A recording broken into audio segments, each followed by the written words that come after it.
Bonjour à tous. Alors, vous avez peut-être constaté qu'Alain Juillet, ancien directeur de la DGSE, si je ne me trompe pas, verse de plus en plus dans le complotisme et dans la paranoïa. C'est-à-dire maintenant, il nous a même parlé d'extraterrestres, c'est dire le niveau.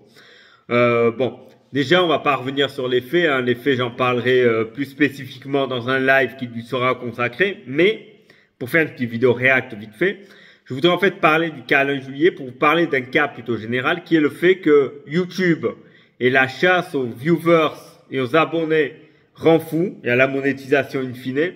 C'est-à-dire que les gens, même les plus sérieux, versent de plus en plus dans le complotisme et dans la paranoïa. Alain Juillet, la première fois que j'ai entendu parler, c'est déjà il y a quelques années, lors d'une interview qu'il avait donnée à Thinkerview, où il avait fait une interview pertinente, factuelle, basée sur des faits, sans complotisme, sans paranoïa, sans défense acharnée de Poutine. Je vous laisse deviner pourquoi, suivez mon regard. Voilà. Donc bon, parlons. Donc il était factuel, voilà, c'était bien. Et bien maintenant, il est de plus en plus dans le complotisme et dans la paranoïa. Mais pourquoi l'est-il? Parce qu'Alain Juillet n'est pas quelqu'un de con. C'est juste qu'Alain Juillet a compris, comme beaucoup d'influenceurs YouTube, que ce qui vous fait avoir des vues, des abonnés in fine et donc de la monétisation, c'est versé dans le complotisme et dans la paranoïa.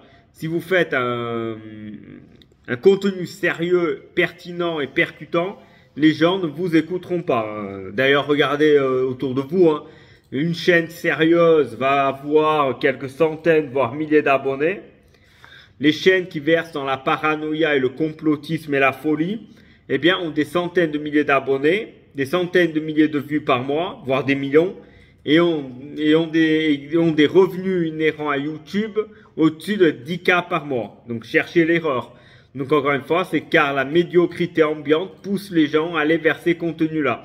Et Alain Juillet l'ayant compris, eh bien, il verse de plus en plus dans la paranoïa et dans le complotisme, car c'est ce qui fait faire des vues et ce qui crée de l'engagement sur votre chaîne. Faire du travail sérieux et parler de thèmes de façon sérieuse et sans verser dans le complotisme et sans vous expliquer que tout est noir ou blanc, eh bien, ce n'est pas ce qui attire des vues. Mais encore une fois, vous le savez, pour ceux qui me découvrirez, vous le saurez. Moi, je n'ai pas fait ce canal pour me faire de l'argent. Je l'ai fait comme hobby parce que, heureusement, j'ai une carrière professionnelle qui rémunère plutôt bien. J'ai fait cela comme hobby pour mettre des débats sur la table afin d'améliorer le niveau de la politique globale en France. Tout simplement. Donc voilà, donc c'est tout ce que j'ai à dire. En fait, c'est une vidéo pas que sur Alain Juillet, c'est globalement le cas. C'est-à-dire que YouTube vous fait tomber dans le complotisme et la folie. Et le plus gros exemple de ça, c'est Toxin, qui est complètement dans la paranoïa, la médiocrité, la nullité. Mais vous voyez bien que ça fait du succès. Donc évidemment, les gens qui veulent se lancer dans le game YouTube, en voyant que des chaînes comme Toxin ont du succès, eh bien, ils veulent purement et simplement limiter ce qui est, somme toute, logique. Voilà. En tout cas, maintenant, je voudrais donc conclure cette vidéo en vous invitant à liker la vidéo, laisser un commentaire, vous abonner à cette chaîne si ce n'est pas encore fait et que vous aimez mon travail, et partager cette vidéo sur vos réseaux sociaux. Merci à tous et à très bientôt.